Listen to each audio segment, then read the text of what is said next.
Do you have a celebrity crush? Oh, I got a lot of celebrity crushes. Oh my gosh. Yeah. Well, if I'm becoming a world champion of that, why not look good on all the billboards? Not too bad winning and then seeing myself on a billboard, Yes. Calvin Klein model, you know? Yeah. Hopes up here, always looking high. Thank you everyone for tuning in. If you are watching this, thank you so much. We're in the first episode of YOBJJ podcast, as well known as Youth of Brazilian Jiu-Jitsu. And this is a platform where teens, kids can connect, collaborate, have fun, and learn from each other. And we have a special guest today, multiple time Pan Pac, national, and recently the runner-up of the Euros, Nicholas Maglicic. Yes. Round of applause. How are you, Nicholas? I'm good, thank you. Yourself? Good, good, good. Nick, could you please give us a brief introduction of yourself, name, age, and how long you've been training jiu-jitsu for?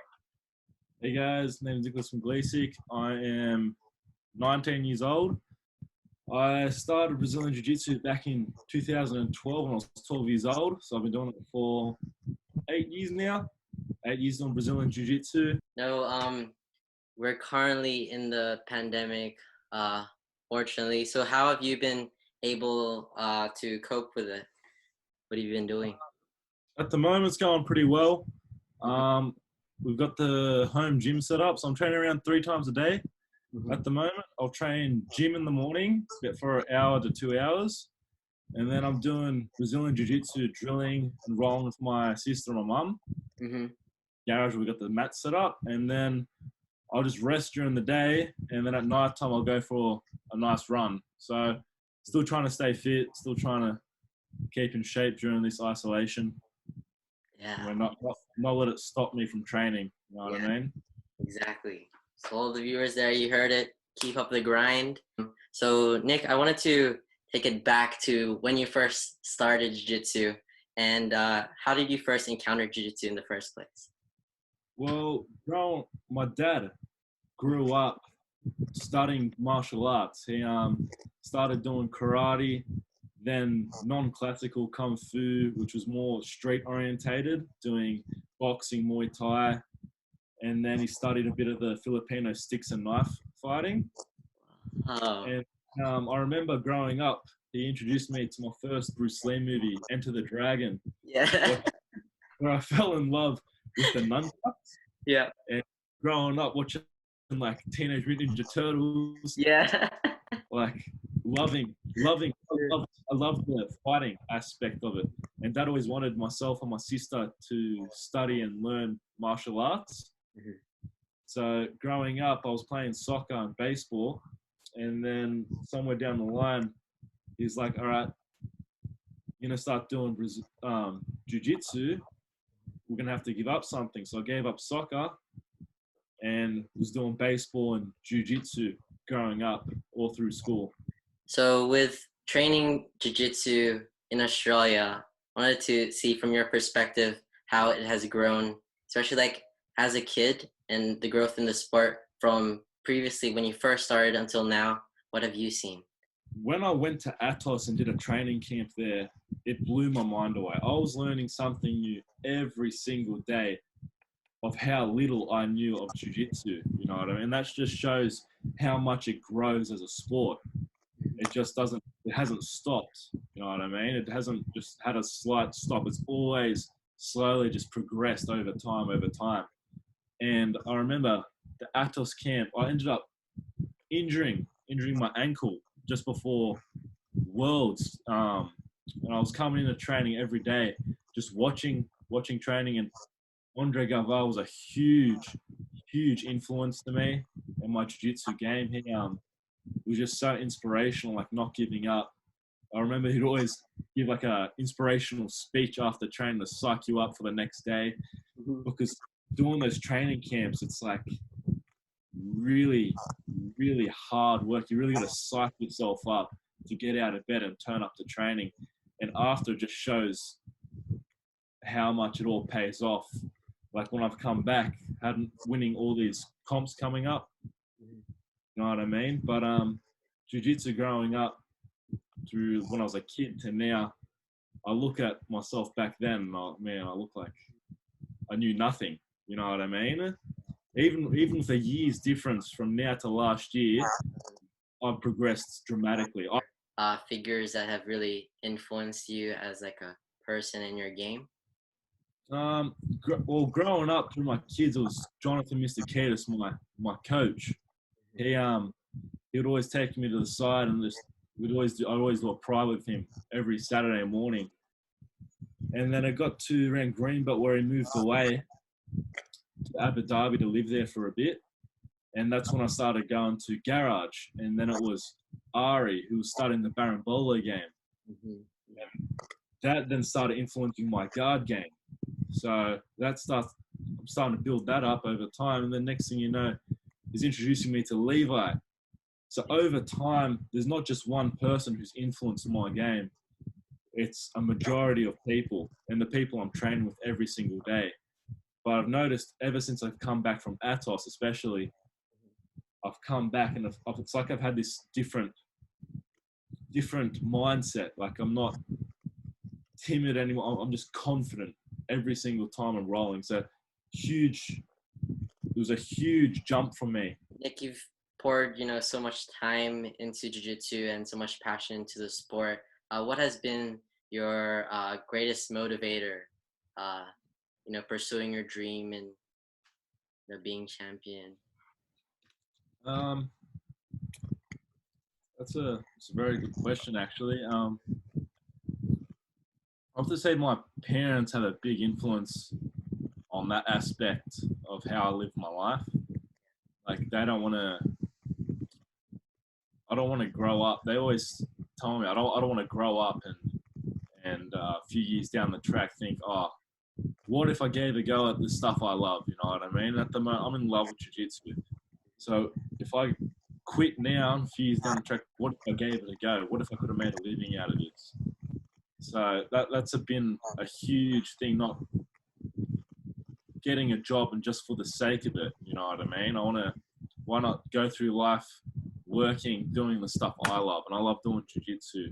And it's taken me places. Like I never thought I'd travel and compete doing jiu-jitsu. So it's amazing. I got to compete. I got to train. I got to travel all around the world. It's nothing that I could have ever imagined doing. And this sport has done so much for me. And now my goal is just to be a world champion and just let the world know my name. That's right. So can't wait to see you in the future, guys. Make sure you keep remembering Nicholas Maglicic, up and comer from the land down under. Go and talk about your recent success in Euros. What was your mindset like leading towards the European Championships? From when I came back from Atos,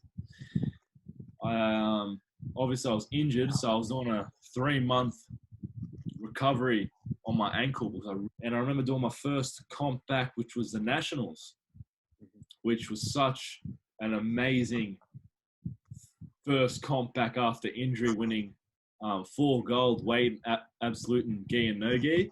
Yeah. I was so comfortable the whole time. Like I was just relaxed. It was so different to when before I went to the camp. It's like when I've come back, it's like nothing's phased me. Now my first super fight, which was at Subversion, which was, I think was the first time I've been nervous in a long time. And that was because it was my first super fight. I had all my friends there watching, all my family watching, and I'm there sitting on the seat, so nervous all day. I was one of the last fights of the night.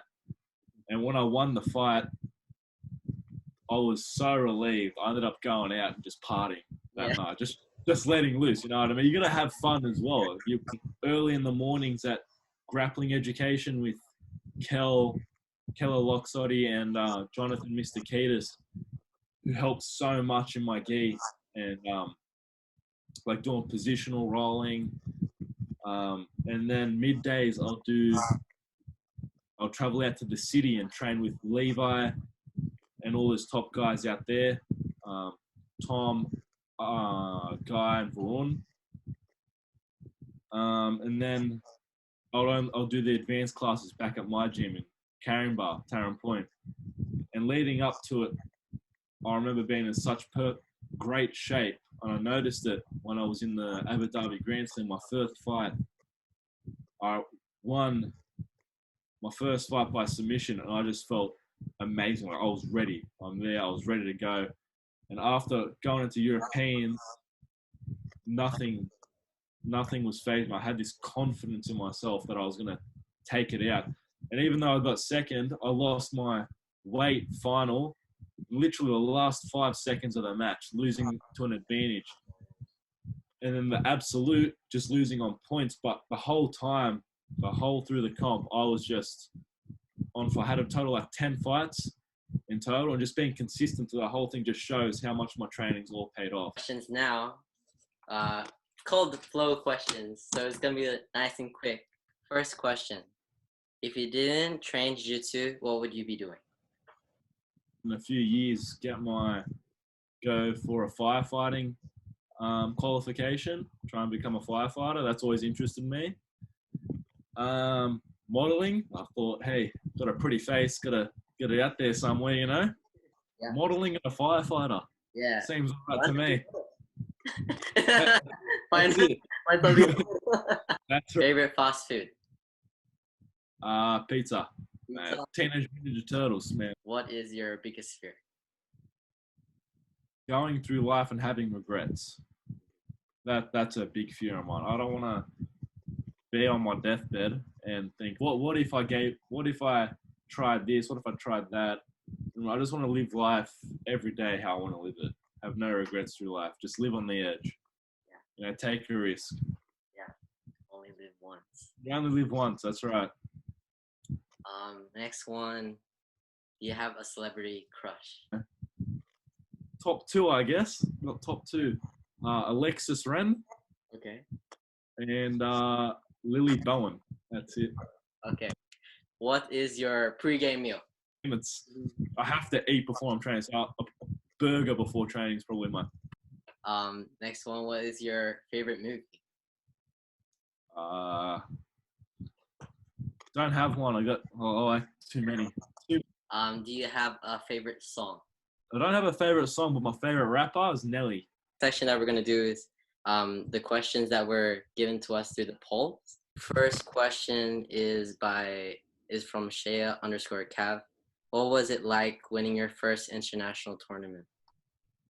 It was unreal. Like there's no words to describe the happiness winning my first international comp. But coming runner-up in both weight and absolute and Europeans was so much more rewarding for myself. Next one was from Varun. He was talking about the mo. I'm saying that you rock it, but he said to shave it off. So I think it's all right. Who's that? Who was your favorite teacher in school and why? I'd have to say John Butcher. He was like the massive nerd in school. It's like you bring up like a cartoon like superheroes, man, they could speak about it all day. The viewers with some words of advice, some wisdom, motivation. Take it away, Nick.